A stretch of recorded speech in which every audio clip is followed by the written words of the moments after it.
Hello friends, చామంతి మొక్కల season అయితే వచ్చేసింది. పూలు గానీ ఎంతో అందంగా, ఎంతో పెద్ద సైజులో అయితే మన గార్డెన్‌లో అయితే నిగనిగలాడుతున్నాయి. చామంతి మొక్కలు గుబురుగా రావాలన్నా, ఇలా మొగ్గలు రావాలన్నా ఏం చేయాలి? ఎలాంటి ఫెర్టిలైజర్స్ ఇస్తే ఇలా బుషీగా వచ్చి విపరీతమైన మొగ్గలొస్తాయి అనేది ఇవాళ వీడియోలో తెలుసుకుందామండి. నేను Vani. Welcome back to my gardening channel gardening with Vani. ఏ పూల మొక్కలకైనా మెయిన్ ఫర్టిలైజర్స్‌తో పాటు మొక్కలకు కావాల్సింది ఎండ అండి. కనీసం అంటే 6-7 అవర్స్ ఏ పూల మొక్కలకైనా ఎండ అనేది తప్పకుండా అవసరపడుతుంది. మనకి ఎప్పటికప్పుడు మనం ఎండ తగులుతుందా లేదా మన మొక్కలకి అనేది చెక్ చేసుకుంటూ ఉండాలి.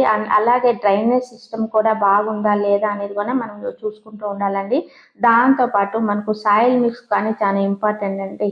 ఈ 3 ఎప్పటికప్పుడు మనం చెక్ చేసుకుంటూ ఉంటే మన ప్లాంట్ అనేది గ్రోత్ చాలా బాగుంటుంది.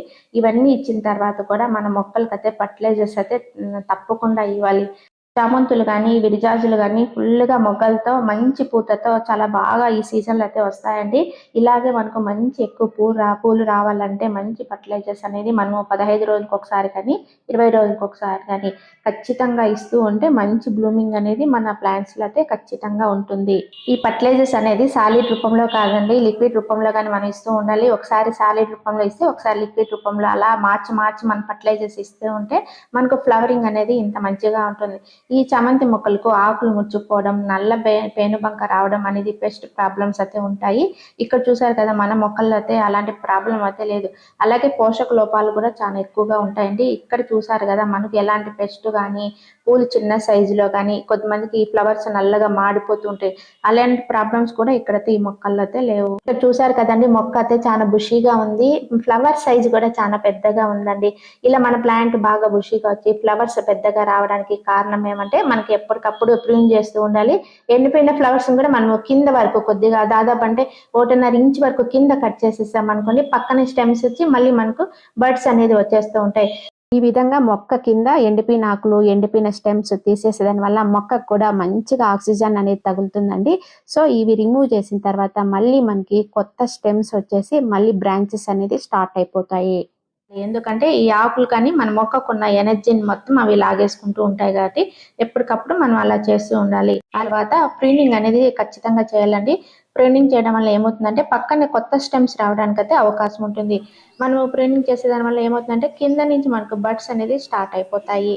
వీటిని మనము కనుపుల దగ్గర అయితే కట్ చేసేయాలి. 2G కటింగ్ అనేది ఖచ్చితంగా చేయాలండి. అప్పుడే మనకైతే మన మొక్క బుషీగా అయితే పక్కన స్టెమ్స్ వచ్చి బాగా బుషీగా అయితే తయారైపోతుంది. వాడిపోయిన ఫ్లవర్స్ని కూడా ఎప్పటికప్పుడు మనం కట్ చేసేస్తూ ఉండాలి. అప్పుడు మనకు ఫ్లవర్స్ లేని మొక్కలు కూడా ఫ్లవర్స్ అయితే వచ్చేస్తాయి. సో ప్రూనింగ్ చేసిన తర్వాత వచ్చిన స్టెమ్స్ని మళ్ళీ నాటేసామనుకోండి, కొత్తగా మనకి ప్లాంట్స్ మళ్ళీ వచ్చేస్తాయి. ప్రూన్ చేస్తేనే అనమాట కింద నుంచి బర్డ్స్ అనేది స్టార్ట్ అవుతాయి. కనుపుల దగ్గర కట్ చేయాలండి. 2G కటింగ్ కట్ చేయడం వల్ల మొగ్గలు స్టార్ట్ అవుతాయి. వాడిపోయిన ఫ్లవర్స్ ని కట్ చేసేయాలి. ఫ్లవర్స్ లేని మొక్కలు కూడా అప్పుడు ఫ్లవర్స్ అనేది వచ్చేస్తాయి. కానీ దీనికి పేనుబంక సమస్య అయితే చాలా ఎక్కువగా వస్తూ ఉంటుందండి. కాబట్టి ఈ పేనుబంక సమస్య నుంచి మన చామంతి మొక్కల్ని సేవ్ చేసుకోవాలనుకుంటే నీమ్ ఆయిల్ 10 రోజులకు ఒకసారి ఇలా స్ప్రే చేస్తూ ఉన్నాం అనుకోండి, ఈ పేనుబంక సమస్య నుంచి మన చామంతి మొక్కల్ని కాపాడుకోవచ్చు. ఆకులకి పైన కింద స్నానం చేసినట్లు ఇట్లా పైకి కిందికి మొత్తం ఇలా స్ప్రే చేయాలండి. అప్పుడే ఏదైనా పెస్ట్ అటాక్ అయినా కానీ చనిపోతుంది. బాగా చూసి ఆకుల కింద అంతా ఇలా తడిచినట్లు మొక్క బాగా స్నానం చేసినట్లు ఇలా మనం తడిచి పైకి కిందికి ఇచ్చేయాలి. మనము వాటికి రెగ్యులర్‌గా ఫెర్టిలైజర్స్ ఏమేమి ఇవ్వాలంటే ప్రతి 15-20 రోజులకు ఒకసారి ఏదైనా కంపోస్ట్ అండి. అది మనం తయారు చేసుకున్న కిచెన్ వేస్ట్‌తో తయారు చేసుకున్న కంపోస్ట్ అయినా, పశువుల ఎరువైనా ఏదైనా గానీ మంచి కంపోస్ట్ అండి 15-20 రోజులకు ఒకసారి ఇస్తూ ఉండాలి. దాంతో పాటు కొద్దిగా వేపపిండి, ఎప్సమ్ సాల్ట్, ఒకవేళ మన దగ్గర ఇంకా బోన్ మీల్ అనేది ఉంటే అది కూడా వేస్తూ ఉండాలి. ఈరోజు మనం ఒక ఫ్లవరింగ్ బూస్టర్‌ని, ఒక లిక్విడ్ ఫెర్టిలైజర్‌ని మనము తయారు చేసి మన మొక్కలకి ఇద్దామండి. అది కూడా నైట్రోజన్ రిచ్ ఎక్కువగా ఉండే ఫెర్టిలైజర్. అదేమో ఈరోజు వీడియోలో చూద్దాము. సాధారణంగా మనకు నైట్రోజన్ ఎక్కువగా ఆవుపేడ కానీ వర్మీ కంపోస్ట్లో కానీ ఎక్కువగా ఉంటుందండి. ఇవి కాకుండా ఇవాళ నేను చూపించే ఈ లిక్విడ్ ఫెర్టిలైజర్లో నైట్రోజన్ అయితే ఎక్కువగా ఉండడమే కాకుండా phosphorus, potassium, copper, calcium, magnesium, iron, zinc ఇవన్నీ కూడా ఇందులో ఎక్కువగా ఉంటాయండి. ఇది మనం ఒక 15 రోజులకు ఒకసారి ఈ లిక్విడ్ ఫెర్టిలైజర్ని తయారు చేసి మన మొక్కలకి ఇస్తూ ఉంటే చాలా హెల్తీగా పెరగడమే కాకుండా బుషీగా కూడా మన ప్లాంట్స్ అయితే వస్తాయండి. అదేమంటే కాఫీ పొడి అండి. మనకి 2 రూపీస్ ప్యాకెట్స్ కానీ, ₹1 ప్యాకెట్ కానీ దొరుకుతాయి కదండీ! ఏదైనా వాడొచ్చండి. ఏ కంపెనీ అయినా చీప్ అండ్ బెస్ట్‌లో ఏది దొరికితే అది యూజ్ చేయొచ్చండి. మంచి కంపెనీనే వాడాలనే రూల్ అయితే లేదండి. నేను ఈ వాటర్ ఏదంటే ఈరోజు దోసపిండి కొట్టానండి. దోసపిండి కొట్టినప్పుడు వచ్చిన వాటర్‌తో నేను డైల్యూట్ చేసి ఇస్తున్నానండి. ఒకవేళ లేదనుకోండి వాటర్‌లో కూడా కలపొచ్చు. ఎందుకంటే ఎఫెక్ట్ ఇంకా ఎక్కువ ఉండాలి ఉద్దేశంతో అలా చేస్తున్నాను. బాగా డైల్యూట్ చేసి నేను మొక్కలకైతే ఇస్తున్నానండి. దీన్ని మనము పర్మనెంట్ చేయడం అలా ఏమీ లేదండి. డైరెక్ట్‌గా మొక్కలకి అలాగే ఇచ్చేయచ్చండి. ఇందులో మనకు నైట్రోజన్ రిచ్ ఎక్కువగా ఉన్న ఫర్టిలైజర్ అండి. ఇందులో ఫాస్ఫరస్, కాల్షియం, పొటాషియం ఎక్కువ ఉన్నది. మన మొక్కలకు పూలు బాగా రావడానికి చాలా అయితే హెల్ప్ చేస్తుందండి. ఇది అన్ని రకాల మొక్కలకి ఇవ్వడం, మన గార్డెన్‌లో ఎన్ని మొక్కలు ఉంటే అన్ని మొక్కలకి ఇవ్వచ్చండి. ఓన్లీ మందారాలకే కాదు, రోజెస్‌కి, చామంతులకి ఇచ్చినా కానీ మంచి రిజల్ట్స్ అయితే ఉంటుంది. అంటే ఒకే రకానికి ప్లాంట్స్ కూడా అలవాటు పడిపోకూడదనే ఉద్దేశంతో మార్చి మార్చి ఇస్తూ ఉంటానండి. ఇచ్చిన తర్వాత మొక్కల్లో చూడండి 15 రోజుల తర్వాత రిజల్ట్స్ మీరే చూడండి. ఆకులు తక్కువ పూలు ఎక్కువ అన్నట్లుంది.